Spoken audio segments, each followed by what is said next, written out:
অব্যাহত রয়েছে। এর বিষয়ে বিস্তারিত জানাতে চট্টগ্রাম থেকে যুক্ত আছেন সহকর্মী হোসাইন জিয়াদ। জিয়াদ, জানাবেন বাজারে হঠাৎ তেলের সরবরাহ কমে যাওয়ার কারণ কি, ব্যবসায়ীরা কি বলছেন?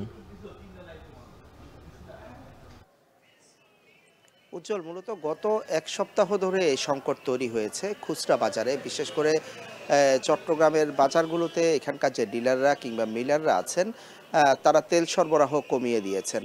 আধা লিটার, 1 লিটার, 2 লিটার কিংবা 5 লিটারের বোতল।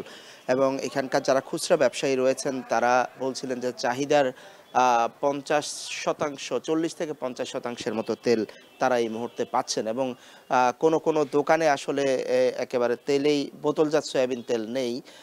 তারা অন্যান্য রাইস ব্রান অয়েল কিংবা অন্যান্য বিদেশি যেই সানফ্লাওয়ার অয়েলগুলো রয়েছে, তেলগুলো রয়েছে, সেই তেলগুলো বিক্রি করতে বাধ্য হচ্ছেন। এবং ক্রেতারা 2 থেকে 3টি দোকান ঘুরে আসলে তাদেরকে 1 লিটার কিংবা 2 লিটার তেল সংগ্রহ করতে হচ্ছে। এবং কেউ যদি বাড়তি তেল নিতে আসেন, অর্থাৎ 10 লিটার কিংবা 15 লিটার, সামাজিক উৎসব বা অতিথি আপ্যায়নের কথা থাকলে তাদেরকে কিন্তু তেল সরবরাহ ঠিক সেভাবে তারা দোকানিরা করছেন না, যেহেতু তাদের সংগ্রহের পরিমাণ কম।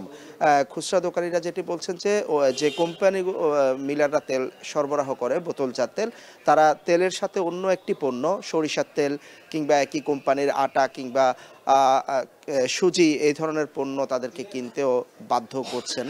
এবং আমরা যতটুকু জেনেছি তারা বলছেন যে তেলের যেই শুল্ক সেটি কিন্তু কমানো হয়েছে 2 দফায়, 5% নামিয়ে আনা হয়েছে।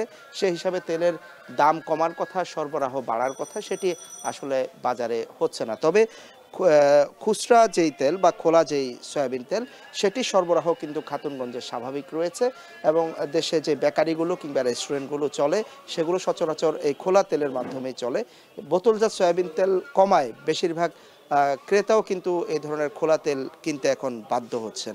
আর জাতীয় রাজস্ব বোর্ডের যে হিসাব, গেল বছর অক্টোবর-নভেম্বর মাসে প্রায় 4,68,000 টন সয়াবিন তেল দেশে আমদানি হয়েছিল, সয়াবিন এবং পাম তেল। আর এবছর অক্টোবর-নভেম্বরে 3,60,000 টনের মতো আমদানি হয়েছে, অর্থাৎ আমদানিও কমেছে প্রায় 20%। যারা মিলার রয়েছেন তারা বলছিলেন যে সরকার শুল্ক কমালেও আন্তর্জাতিক বাজারে কিন্তু দাম কিছুটা বেড়েছে, অর্থাৎ শুল্ক যে পরিমাণ কমেছে তার চাইতে দাম বেশি বেড়েছে। উজ্জ্বল। বাজারে দেখা দিয়েছে বোতলজাত সয়াবিন তেলের সংকটের বিষয়ে চট্টগ্রাম থেকে বিস্তারিত জানাচ্ছিলেন সহকর্মী হোসাইন জিয়াদ। বিরতি নিচ্ছি, একটু পর ফিরছি।